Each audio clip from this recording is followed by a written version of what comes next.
Hey, welcome back to the show. Let's just dive into it.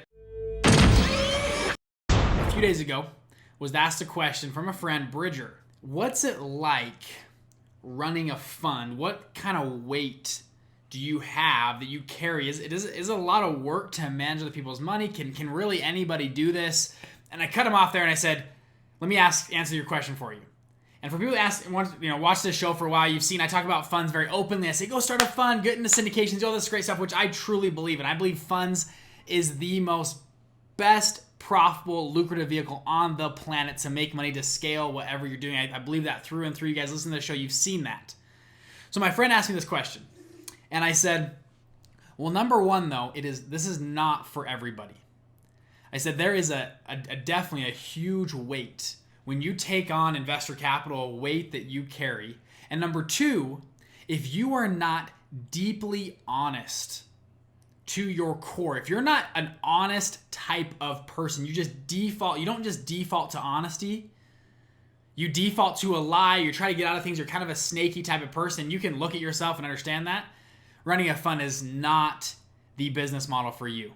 Because what happens when you run a fund, if you're not deeply honest with all of your dealings with your fellow man, you're eventually going to get into trouble and you're going to end up in jail. That's the problem. Where you see a lot of these fund managers that get too big or too blown up, this is what happens. And a number of things could happen, but this was a common tale. Is they'll have great months, investors are putting money in, they love it, it's going great, and then they have a bad month. And they want to please their investors so bad. They have these deliverables they want to hit. They have a very hard time writing that quarterly report or annual report saying, hey, we actually lost money this year and you took a loss on your investment. And they're worried that people are going to pull their money out, which they might. There's all these things that could happen. So what they justify themselves, well, hey, we're smart. We had a couple tough breaks, but we're back in the game. Here we are. We're going to be just fine. We'll make it up in the future. And what happens then is they're incentivized now to even take riskier bets to make up the difference of what they lost previously. And so they take riskier and riskier bets and they go up, and 9 times out of 10, usually those bets don't pay off and all the money's gone. And they had lied to investors along the way, so investors didn't know how bad it was. And now, bam, they're sent to jail.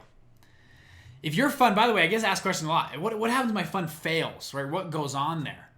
If it was fraudulent, if you lied, yeah, you have potential to go to jail. If you've been lying to investors, misleading investors, you 100%, you have chances to go to jail, which is a very sad thing. And something we saw a lot of in 2007, 2008, 2009. You saw a lot of fund managers that were lying to investors in 09, 010, where they're at, end up going to jail because they committed fraud.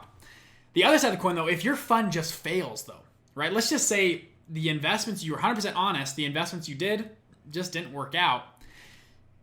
Yes, your investors are going to be mad. They're going to call you up. They're going to be pissed. They're going to want their money, and you're going to liquidate the fund as much as possible. You're going to try to pay them back as much as you can on their principal. But if it fails, that's what the PPM and LPA states. The PPM and LPA, the two documents, pretty much go through 100 pages of how you can lose your money in every way possible. And so if it all happens, you go say, you point to the PPM, hey, this is what happened. And they might do an investigation.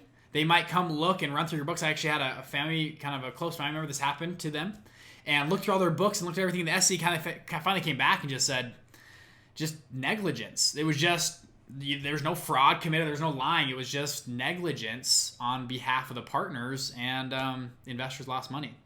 So that might happen, but that's, now, so you're safe there theoretically. It depends on, every fund is different. Now, your reputation's going to be tarnished. Hey, we lost money with Bridger. We're not going to invest with him again. So your reputation's going to be gone. It's going to be hard to get back in the game. But you're not going to jail. You're going to be just fine if you were honest with your investors. I had a great mentor. Actually, I've had 2 mentors tell me this exact same thing. And they both said this to me. They said, Bridger, and then one of them is to a group, one of them is directly to me. Said, Bridger, you need to be as brutally honest with yourself in every way possible. And I'm like, what do you mean? He goes, most of us in general, we lie every day, hundreds of times a day. And I go, what do you mean? And he goes, you tell your friends you're going to be there in 5 minutes when you know you're going to be there in probably 8 to 10 minutes. we constantly lie. A lot of us just by default will lie to people by the nature of our soul. Sometimes it's for good meaning. Hey, I love, honey, you look great tonight. Right? We have that a lot. Honey, you look gorgeous when we don't. And other things we tell people, we'll be there on time, or, oh yeah, I'll send that email to you right away, and you end up not sending it right away.